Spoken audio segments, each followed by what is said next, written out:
L'objet de cette rencontre est effectivement de présenter le projet politique que l'on soumettra aux électeurs dans maintenant un peu moins d'un mois. Je pense que nos concitoyens s'intéressent progressivement à la campagne des élections régionales.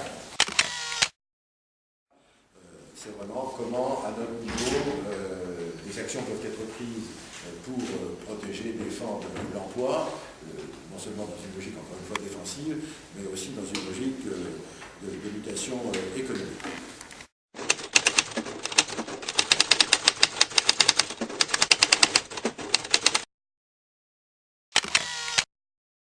Alors, le pack autonomie qui est présenté est extrêmement important parce qu'il permet de traiter l'ensemble des questions qui permettent aux jeunes d'accéder à l'autonomie. Il arrête de faire en sorte que les choses soient morcellisées. Là, il y a un projet global qui traite de l'accès au permis de conduire, du logement, de la formation, de la culture, de la santé. Bref, il s'agit de traiter de l'ensemble des questions qui empêchent les jeunes d'arriver véritablement à passer un cap, à être autonomes dans bien des aspects de la vie de tous les jours.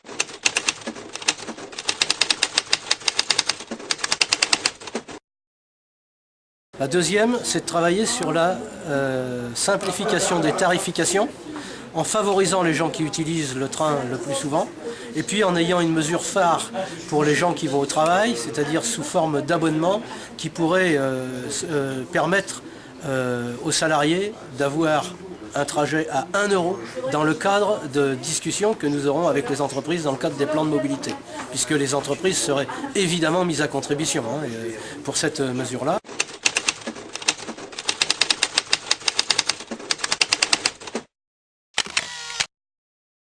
Une réflexion aussi sous-jacente sur la société. Lorsqu'on évoque par exemple le souci pour nous de maintenir sur les territoires les services publics locaux, c'est le souci de valoriser à la fois la cohésion sociale et la cohésion territoriale.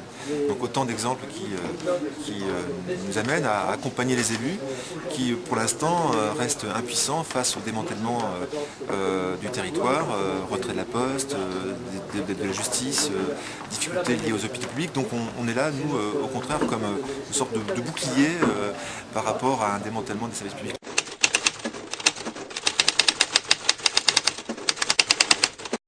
Ensuite, nous avons prévu de développer les pôles d'échange multimodaux, puisque si on veut que les gens puissent se déplacer dans des bonnes conditions et prendre les transports publics, il ne faut pas seulement qu'ils puissent prendre le train, il faut aussi qu'ils puissent, quand ils descendent du train ou quand ils y arrivent, avoir utilisé ou utiliser les autres modes de transport, le tramway, les bus, les cars départementaux. Et donc ça suppose une vraie connexion au moment des gares, au niveau des gares, avec des temps d'attente qui soient relativement brefs. Et là, on aura fait un grand pas pour les citoyens. Et puis enfin, nous voulons évidemment avancer sur la démocratie telle que nous l'avons fait dans le mandat, avec le développement des comités de ligne, et puis aussi en créant le 10e comité de ligne qui sera celui de la réouverture de Nantes-Châteaubriand.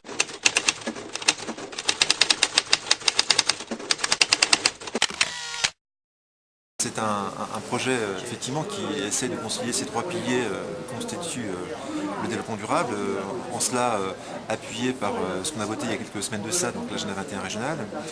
Si je dois prendre quelques mesures emblématiques de cette perspective-là, je prends par exemple la politique du logement social. Les logements sociaux, c'est tout à fait important parce que ça a un double aspect. D'une part, économiser l'énergie, d'autre part, intervenir sur la facture de l'énergie pour les couches qui sont concernées et qui logent dans ces logements. Donc c'est à la fois social et environnemental, sans bien entendu négliger l'aspect de l'isolation des bâtiments anciens, des maisons anciennes que nous avons commencé.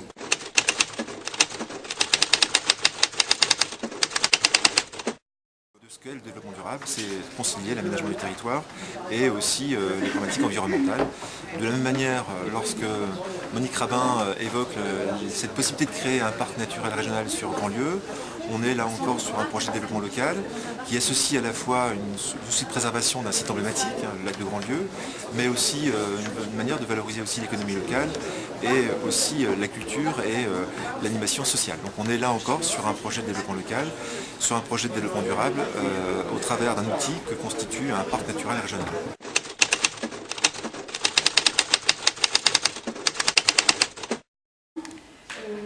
À travers trois éléments, citoyenneté, créativité, ouverture.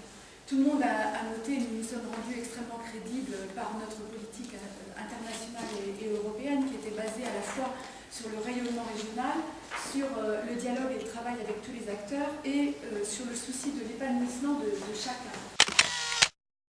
Je crois que voter pour une liste de rassemblement qui a depuis 6 ans montré tout l'intérêt qu'elle portait au monde sportif, culturel et associatif, c'est lui donner les moyens de poursuivre et de renforcer son action dans ce sens-là.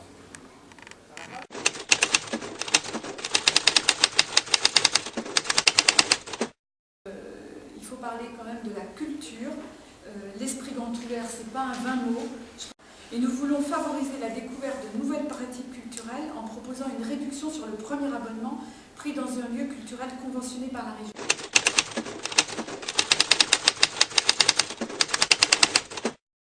Moi, je ne cherche pas, comme d'autres, à opposer la ville à la campagne, les Français entre eux, quelle que soit leur couleur de peau, leur religion, mais de bien voir, dans le respect, encore une fois, des différences, mais des différences qui permettent de se rassembler pour agir. C'est le rôle que je considère comme étant essentiel dans mon engagement politique et dans mon engagement de responsable institutionnel.